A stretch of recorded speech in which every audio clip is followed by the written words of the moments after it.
Olá, telespectador da TV da Transparência, seja bem-vindo ao segundo bloco de notícias desta manhã de sexta-feira, 31 de maio, em que nós vamos abordar as principais atualizações do cenário nacional e regional. Bom, para começar, a primeira atualização de hoje é escrita por Vera Rosa para o Estadão, que diz que a eleição que vai renovar o comando do PT ocorrerá somente em meados de 2025, mas a disputa já começou nos bastidores, dando sinais de racha no grupo majoritário do partido liderado pelo presidente Lula.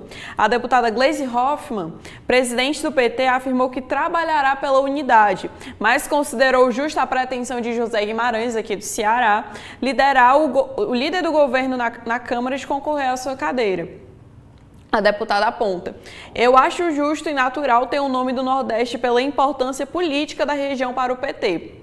Foi lá que o presidente Lula teve a maioria dos votos em 2022 e é lá que temos 4 governadores." Emendou ela, referindo-se a Ceará, Bahia, Rio Grande do Norte e Piauí, estados administrados pelo partido. Lula já manifestou preferência pelo prefeito de Araraquara, Edinho Silva, para presidir o PT e quer Gleisi no ministério, possivelmente na Secretaria-Geral da Presidência. Está preocupado, no entanto, com os rumos do PT, porque é essa nova direção que vai comandar a campanha das eleições de 2026, quando ele pretende disputar mais um mandato. No Palácio do Planalto, auxiliares de Lula avaliam que o embate de 2026 contra o candidato do ex-presidente Jair Bolsonaro tende a ser duríssimo. Embora Bolsonaro esteja inelegível até 2030 por decisão do TSE, pesquisas indicam que ele ainda mantém força política. É nesse cenário que a renovação da cúpula petista ganha ainda mais importância. Edinho tem o apoio do ministro da Fazenda, Fernando Haddad, hoje o mais cotado para ser herdeiro político de Lula. São fiadores da candidatura de Edinho ainda o ex-ministro da Casa Civil, José Dirceu, e o titular de Relações Institucionais, Alexandre Padilha. José Guimarães é atualmente um dos vice-presidentes do PT e, a exemplo de Edinho, também integra a concorrente Construindo um Novo Brasil, que aglutina a maioria do partido. Quando Lula foi eleito para o terceiro mandato, em 2022, o nome de Guimarães chegou a ser mencionado para a presidência do partido. Mas Lula pediu a Gleisi que continuasse à frente do PT por temer mudança na condução da sigla logo no início do governo.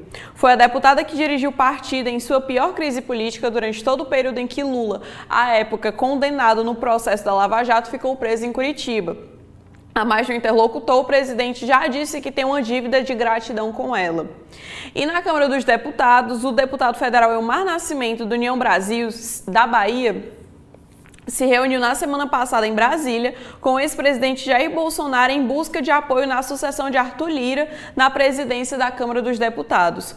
Segundo relatos de interlocutores dos dois políticos, não foi firmado um acordo sobre eventual apoio, mas o encontro entre eles é uma sinalização de que isso pode ser construído até a eleição da mesa diretora, que ocorrerá em fevereiro de 2025. Essa reunião ocorre em um momento em que o presidente Lula tem enfrentado desgastes de popularidade e sofrido derrotas no Congresso Nacional, com protagonismo dos parlamentares da direita, como na sessão do Congresso desta semana. Nela, os parlamentares derrubaram o veto do petista a trecho da lei que acaba com as saídas temporárias de presos e mantiveram o veto de Bolsonaro, barrando a tipificação do crime de comunicação enganosa em massa.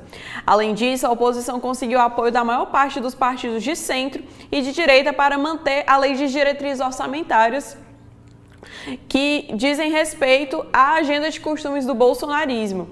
Deputados que se apresentam como pré-candidatos e buscam se viabilizar nas eleições cortejam o apoio do PL, já que o partido tem a maior bancada da Câmara com 95 deputados. Além disso, uma sinalização de Bolsonaro também poderia agregar apoio de parlamentares bolsonaristas de outras bancadas da direita e da centro-direita na casa. Aliados do ex-presidente dizem que esse processo terá protagonismo do próprio Lira, e que tanto Bolsonaro quanto o PL deverão apoiar o nome que o alagoano indicar como sucessor, caso o partido não apresente candidato próprio. Lira afirmou publicamente que gostaria de contar com o apoio tanto do PL quanto do PT em torno do deputado que escolher e que deverá tomar uma decisão em agosto. Como a Folha revelou, em busca de apoio do governo federal, ofereceu a Lula o poder do veto a candidatos. Além de Elmar, que é líder da União Brasil na Câmara, também se colocam na disputa o presidente dos republicanos, Marcos Pereira, e os líderes do PSD, Antônio Brito, e do MDB, Isnaldo Bulhões Júnior. Desses, Elmar é considerado o aliado mais próximo de Lira. Mas, segundo relatos de interlocutores do alagoano, o próprio presidente da Câmara tem dúvidas sobre a viabilidade da candidatura. Na avaliação de aliados de Bolsonaro, ainda é cedo para um apoio explícito a algum deputado. Apesar disso, pelos nomes que se apresentam hoje, Elmar é visto como o que poderá receber esse endosso futuramente. São estes os destaques nacionais. E o que a gente tem na zona regional, Lorena? Bom, Analice, o jornal O Povo traz que o presidente Lula visitará o Ceará no próximo mês de junho. A agenda está prevista para ocorrer entre os dias 20 e 21 e ele irá para a região do Cariri, conforme anunciado pelo governador Eumano de Freitas. Eumano comentou durante a entrega da obra do Parque da cidade de Barbalha na quarta-feira, dia 29, abre aspas, chega ao Cariri para muita novidade boa o ministro Camilo e o presidente Lula para anunciar mais conquistas e melhorias para o povo do Cariri. É o que nós falávamos, o Ceará 3 vezes mais forte, é o Cariri 3 vezes mais forte, fecha aspas. Esta é a terceira vez que o presidente visitará o Ceará neste ano. A primeira ocorreu ainda em janeiro, quando inaugurou a pedra fundamental do Instituto Tecnológico da Aeronáutica na base aérea de Fortaleza. Em seguida, Lula foi a Iguatu, na região centro-sul cearense. Na oportunidade, o chefe do Executivo Nacional assinou ordem de serviço do ramal de Salgado e estrutura de segurança hídrica e visitou as obras da Transnordestina.